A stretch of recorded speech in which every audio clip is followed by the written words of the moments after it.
Ang tunay na petsa ng kapanganakan ni Jesus. Mga clue sa Biblia na dapat mong malaman.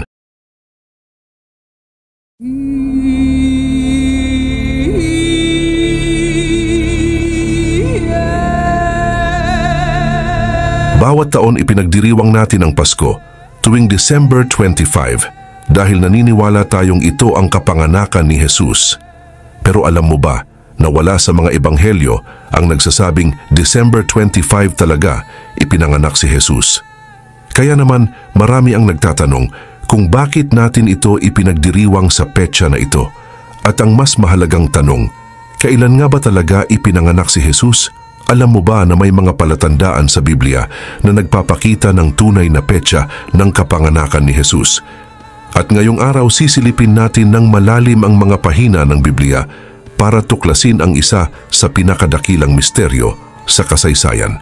Kung gusto mo ang ganitong klase ng content, ay huwag kalimutang like ang video at mag-subscribe sa ating channel para lagi kang updated sa mga bago naming uploads. Tara, at ating alamin ang tunay na petsa ng kapanganakan ni Jesus. Ang kapanganakan ni Jesus ay isa sa pinakamahalagang pangyayari sa kasaysayan ng Kristyanismo. Detalyado itong inilarawan sa mga ebanghelyo ni Mateo at Lucas. Nagsimula ang lahat ng bisitahin ng anghel na si Gabriel si Maria, isang dalagang taga Nazareth. Dala niya ang mensaheng magbabago sa kapalaran ng sangkatauhan. Ipagdadalang tao ni Maria ang isang anak na magiging anak ng Diyos sa pamamagitan ng Espiritu Santo.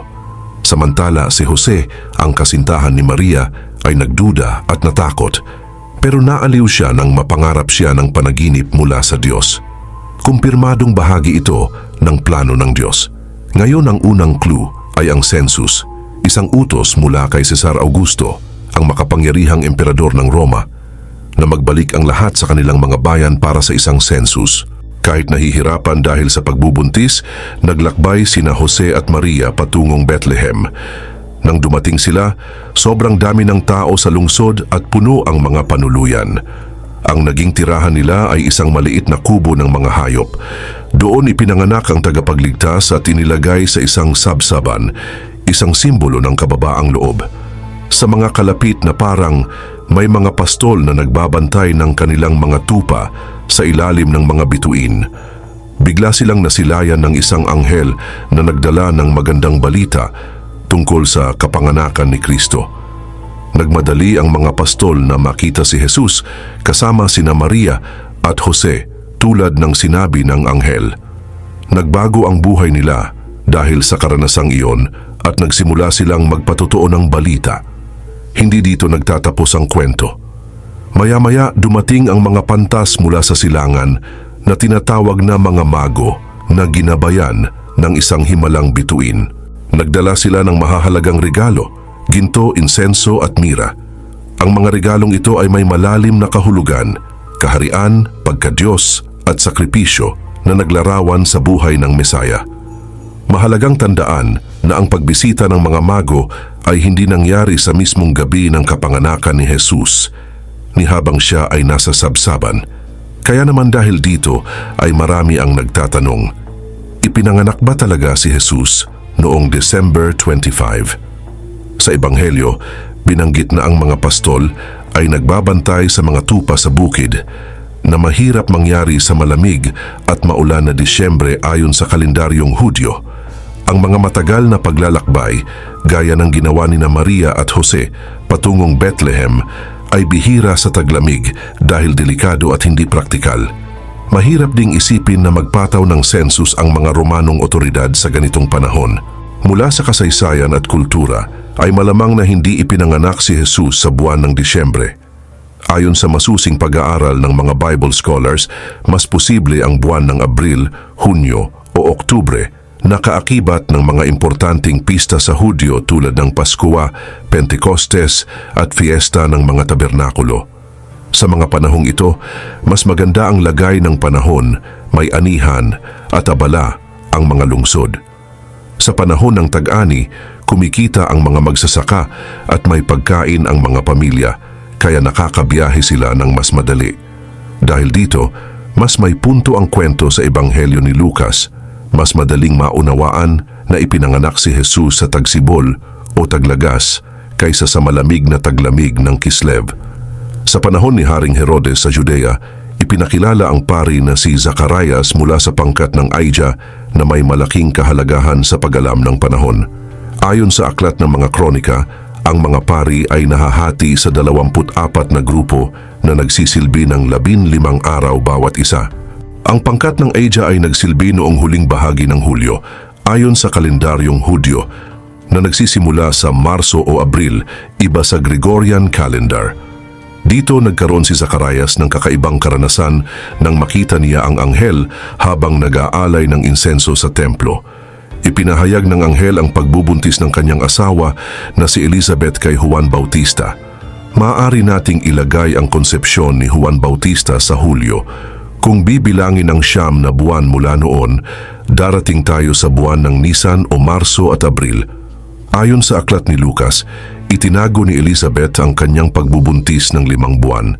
Sa ika-6 na buwan ng pagbubuntis ni Elizabeth, inihayag ng Anghel Gabriel kay Maria na siya ay magdadalang tao. Kaya naman kung si Juan Bautista ay ipinanganak sa buwan ng Marso o Abril, ay bibilangin natin pabalik ang 3 buwan para malaman kung kailan ang ika-6 na buwan ng pagbubuntis ni Elizabeth, at ito ay Enero o Pebrero. Dito na pag-alaman na nagdadalang tao si Maria sa mga buwan ng Enero o Pebrero.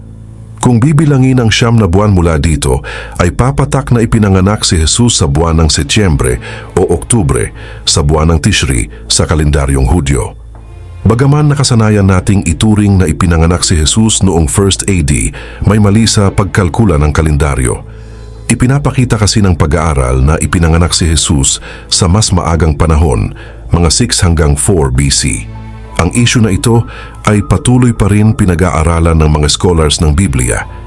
Ang kalendaryong ginagamit kasi natin ay ginawa matapos ang kapanganakan ni Jesus, kaya may mali ito. Nang matuklasan ang error, napakahirap ng itama ito dahil nakalatag na ang kalendaryo. Kaya tinatayang ipinanganak si Jesus mga 6 hanggang 4 BC. Pero hindi ito nangangahulugan na hindi siya si Kristo. Bagkus mali lang ang pagkakaayos ng kalendaryo. Bagamat may ebidensya na ipinanganak si Jesus sa pagitan ng Setyembre at Oktubre, hindi ito ang pinakamahalagang detalye. Ang mahalaga ay magkaroon si Jesus ng puwang sa ating puso araw-araw. Hindi mahalaga kung ipinagdiriwang natin ang Pasko sa December 25 sa unang bahagi ng Marso o kahit sa katapusan ng Agosto, dahil ang tunay na Pasko ay nangyayari kapag muling isinilang natin si Jesus sa ating buhay. Bawat araw ay pagkakataon upang maranasan ang bagong buhay na ito, isang paanyaya na mamuhay sa ilalim ng biyaya at pagmamahal ng Diyos. Ang kwento ng kapanganakan ni Jesus ay higit pa sa isang pangyayaring pisikal. Ito ang sandali ng inkarnasyon, kung kailan pinili ng Diyos na maging tao upang mapalapit sa atin. Ang pagpapakumbabang ito ay nagbago ng kasaysayan at nagsimula ng plano ng kaligtasan na magbabago sa hangganan. Ang Bethlehem ay hindi lamang isang lugar sa mapa. Ito ang lugar kung saan ipinakita ang pag-ibig at biyaya ng Diyos sa makapangyarihan at makahulugang paraan. Para sa mga Kristiyano, si Jesus ay ang Diyos na kasama natin.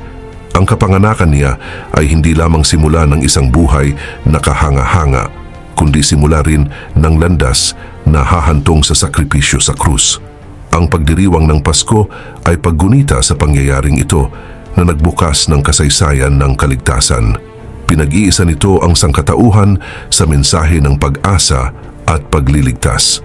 Ang pagpili ng December 25 bilang araw ng kapanganakan ni Jesus ay hindi direktang batay sa Biblia. Ito ay bunga ng mga desisyong pangkasaysayan at kultura ng simbahang Katolika noong unang siglo. Ang petsang ito ay tumutugma sa mga sinaunang pagdiriwang tulad ng Romanong Saturnalia at ang pista ng kapanganakan ng hindi matatalong anak.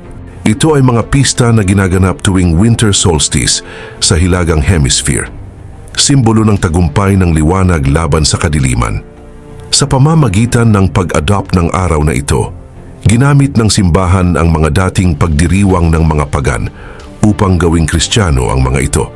Ang ganitong paraan ng pagsasanib kultura ay mahalaga upang tanggapin at ipalaganap ang Kristyanismo. Ang Pasko ay pagdiriwang ng pag-ibig ng Diyos na naging sanggol sa Bethlehem. Nagdala ito ng makabagong mensahe para sa buong sangkatauhan. Nawa ang panahon ng Pasko ay magbigay inspirasyon sa atin na lampasan ang mga panlabas na gawain at yakapin ang tunay na pagmamahal, malasakit at pag-asa